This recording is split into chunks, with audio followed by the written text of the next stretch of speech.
Good evening and welcome to a Rebels radio broadcast following the match at Daventry at the weekend. Looking forward to hopefully a victory against Leighton. I'm joined by joint manager John Underwood. Evening, John. You've had time to reflect on Daventry. How did you make it? What did you make of it?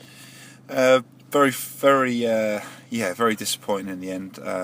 Pleased with the performance. Obviously, when you concede in the 94th minute, as it was in the end, it was heartbreaking. Really, the lads put a lot of effort into the game.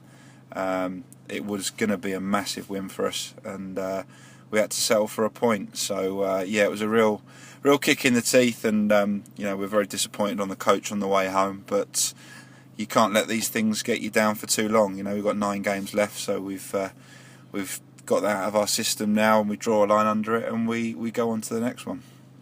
What did you make of the refereeing? I know there was a bit of controversy about how long he played and what was going on.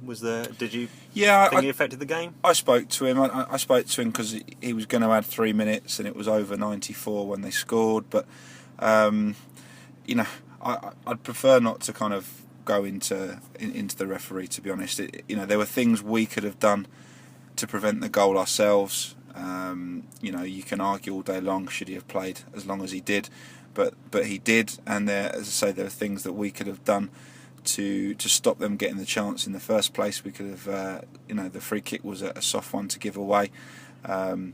Jake had the ball in his hands, and it wasn't the best of kicks from him, which then came straight back at us. That says, I think we prefer to look at the things we could have done differently rather than focus on the referee. So it was a disappointing goal to give away, but when we've got 20 odd players in a penalty area and a ball was played in with good quality, there's always a chance the ball can fall for them, and it did. So just one of those things. Was the draw a fair result? No, I thought we edged it. I know their manager thought it was a fair result. I think that's quite normal that 2 different management teams have a different view of it. I think they thought they should have had a penalty. We thought we should have had one. They thought our second goal shouldn't have been allowed. I think the video we saw showed that it should have been. So, you always get a difference of opinion.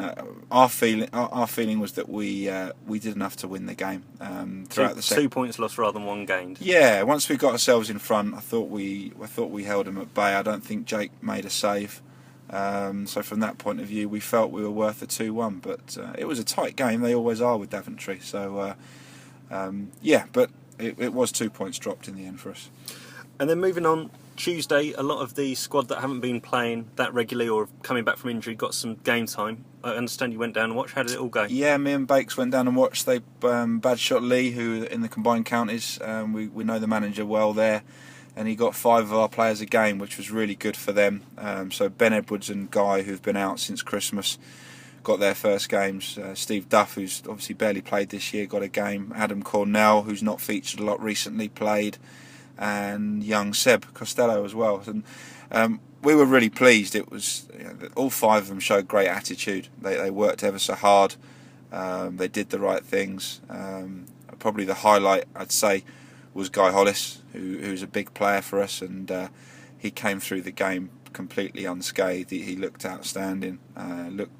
Looked fit and strong, and that's a real plus now. We can bring him back in. Okay, so now moving forward, what else has happened in the squad during the week? You've signed a new player? We've signed Gareth Risbridger. Yeah, Riz has been training with us on and off for about 4 or 5 weeks now. He's done a few of the warm-ups at games. He's trained when he can. He trained twice last week, and he's just training again tonight. And he's a quality player. He's been a quality player in the Conference South for the last 10 years. He was a pro in his early days. So he's a fantastic player. He's been out for 18 months. That's the only issue with him. So we're trying not to rush him. Bakes and I know him well. He's a good lad. He knows some of our boys. He was with Woos and Warren at Staines, and he knows a few of the lads who are based around Bracknell. He knows them, so he's fitted in really well. He's a class player. I think we just hope we can get him to the point where he can start a game this year. I mean, we're going to initially look to have him on the bench and see if we can introduce him that way. Some of it's going to be a bit of confidence for him, having been out 18 months, but he's training really well, and hopefully it'll be a really good signing for us. Will he automatically kind of come into the reckoning as soon as Rummy goes, as this is Rummy's last game at the weekend? Well, yeah, we plan to put him on the bench Saturday, and see how the game goes as to whether we can involve him. So yeah, I mean, in terms of numbers, he's replacing Rummy, but he's not. Say he's not at the position physically where Rummy was, who's been playing week in, week out. So, but we've got George, who's come into the side again, who you know, he's starting to find his form again, and he's quite capable of filling that role. So yeah, Riz, there won't be pressure on Riz to come in and start games immediately, but we're hoping he'll have an impact sooner rather than later. And any other news on the 7-day approaches that were made? Yeah, we think we're going to get one more in after the weekend, so we'll hopefully have some news on that on Monday. Yeah, there's one we're pretty confident we'll get, and I think that'll be us done then. We're very happy with the squad we've got. We just want to make sure that we're well covered in all areas, just in case we pick up some injuries. So, yeah, like I say, obviously can't say too much, but we're hopeful we'll get one in at the beginning of next week. And looking forward to Leighton. What do you make of their challenge to you on Saturday? Obviously, one of the few teams to have taken points off Slough earlier in this season away from home. Yeah, we didn't play well at Leighton earlier in the season. They worked ever so hard. They scored the winner. It was 1-0. They scored a winner right at the end. So yeah, it was one of our poorer displays this season, but they worked ever so hard and defended very well that day. So obviously we know, you know, they're at the lower end of the table, but that doesn't mean we're going to take them lightly. I think we'd be pretty stupid to take them lightly, having been beaten by them once. So we won't be doing that. We'll treat it like any other game, and you know, I saw they beat Marlow 4-2 last week. So they're no mugs, and there aren't any mugs in this league. You've only got to look at the results at the moment. Teams are beating each other.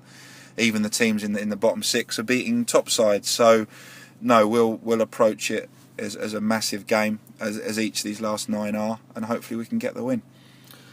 And finally, you did the half marathon on Sunday.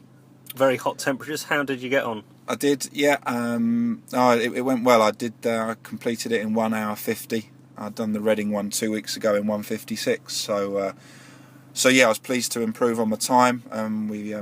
We managed to raise over £1,000 for leukemia and lymphoma research. So anyone who's listening who donated, thanks ever so much. Very much appreciated. It's a great cause. So I'm really pleased to be able to raise that sort of money for a great charity like that.